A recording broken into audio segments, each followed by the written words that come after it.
국민의힘 비상대책위원회에서 구성한 저출생대책특별위원회의 1차 활동을 종료하면서 그동안의 활동과 이를 바탕으로 한 정책 제안 사항을 보고드리겠습니다. 우선 저출생대책특위는 7월 1일 임명된 이래 2개월 동안 6차례의 전체회의, 토론회, 현장 간담회를 포함해서 총 17차례 공식, 비공식 회의를 진행했습니다. 사실 이번에는 위원 구성을 원내보다 밖에서 다양한 활동을 하는 분들을 많이 참여시켰고, 그 이유는 현장에서 목소리를 많이 듣고자 함이었습니다. 그래서 처음에 한부모 가정 당사자, 입양 가족들을 이렇게 만나면서 그들의 목소리를 들어왔는데, 그 이후 코로나19의 확산세로 인해서 더 나아가지 못한 아쉬움이 있습니다. 특히 우리 당의 김혜지 의원님이 주최하신 장애가정 출산 및 양육 지원 관련된 토론회가 무산되었고, 이러한 아쉬움들은 남아 있습니다. 1차 활동을 통해 진행한 토론회와 간담회 등을 바탕으로 우리 특위가 저출생의 대책으로 제시하고자 하는 정책 방향은 아이를 낳아 키우는 것이 부담이 아닌 행복이 되도록 하는 환경 조성입니다. 돌봄 공백 해소 및 교육 격차 해소를 위한 몇 가지 정책을 제안드립니다. 첫째로 지난번 위원장께서도 말씀하신 초등 전일제 학교 도입입니다. 이를 통해 어린이집과 유치원에서 지원되는 돌봄 체계를 이어지도록 할 것입니다. 안정적이고 질 높은 교육과 이러한 교육을 통한 돌봄을 제공하기 위해서는 의무가 아닌 선택으로 부모 아동의 다양화된 욕구를 충족하고 프로그램의 질이 담보되어야 합니다. 교육 전문가에 의한 교육을 통해 기존 교원의 업무 부담을 늘리는 것이 아니라 교원 등의 단계적 신규 확충, 외국어 및 예체능 전문 인력 활용 등을 통해 교육 수준이 제고되어야 합니다. 현재와 같이 점진적 확대만으로는 아이 키우는 하루하루가 버거운 국민의 어려움을 해소할 수 없습니다. 이를 위해 학교 현장과 학부모, 당사자 등 전문가의 견해를 수렴 보완하여 법률안을 조속히 마련할 것입니다. 그 다음이 한국형 부모보험 도입입니다. 양육 초기 보편적인 가족 지원 정책의 확대를 이제는 적극적으로 검토할 시기입니다. 현재에도 있는 출산 전후 휴가급여, 육아휴직급여 등은 고용보험법 내의 근로자를 중심으로 하고 있어서 고용보험이 적용되지 않는 자영업자, 특수형태 근로종사자, 구직자, 소득이 없는 자 등의 출산 및 육아를 지원하지 못하고 있습니다. 이러한 사각지대를 없애고 모든 국민의 출산과 육아 부담을 덜어줄 부모보험제 도입을 적극 추진해야 합니다. 스웨덴과 캐나다, 퀘벡주 등의 해외 성과를 살펴보되 우리 현실에 맞추어 노인 장기요양보험제도 사례 등을 준용하여 국민건강보험료에 부모보험료를 추가하는 방법 등 보편적인 가입과 수급 방안을 고민하는 등 사회적 합의가 필요합니다.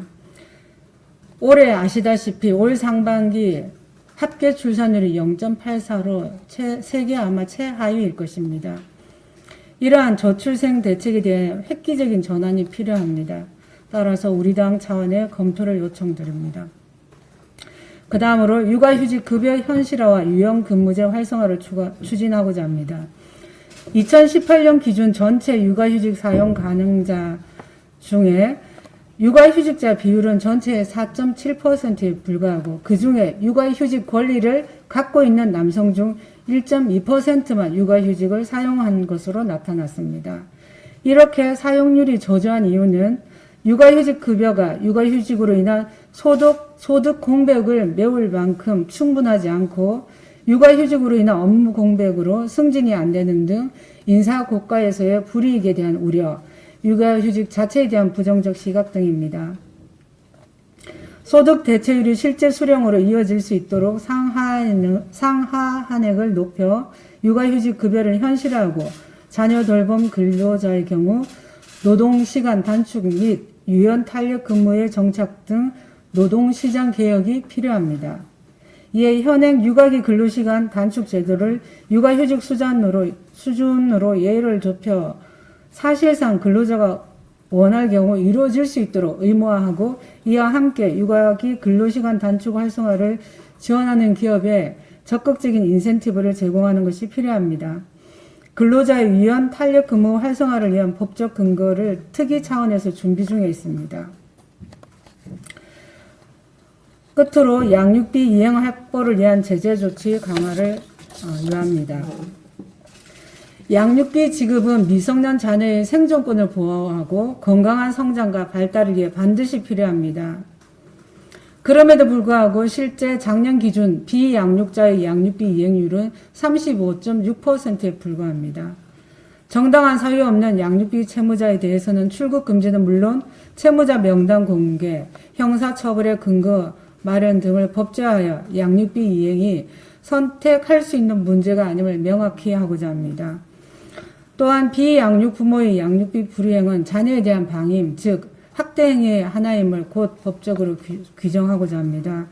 우리 저출생 대책 특위는 이러한 정책 제안과 함께 이미 총 9건의 법안을 발의했고, 그 외 정책과 관련된 법안 역시 가까운 시일 내에 발의할 예정입니다. 그 밖에 사회적 합의와 수기가 필요한 정책에 대해서는 별도의 토론회를 거쳐 추진할 계획입니다. 일부 정책 제안은 당장 추진 가능한 수준의 완성도 있는 것도 있으나, 일부 정책은 사회적 합의를 추가로 요하여 방향을 제시하는 수준의 설익은 것도 있습니다. 다만 우리 특유의 문제의식과 방향 제시만으로도 의미 있다고 판단하였고, 앞으로 사회적 합의와 토론을 거쳐 당의 정책으로 구체화될 수 있도록 우리 특위가 지속적으로 지원할 것입니다. 국민의힘은 약자의 동행을 약속하였고, 저출생 대책에 있어서도 우리 사회의 약자인 아이들, 그리고 아이를 낳는 순간 약자가 되는 아이를 키우는 부모의 편에 서서 아이를 낳고 키우는 것이 부담이 아닌 축복이자 행복한 사회 문화적 환경 조성을 위해 아이를 함께 키우고, 그럼으로써 국민이 함께 키워나가는 대한민국을 만들기 위해 노력할 것을 제안드립니다. 감사합니다.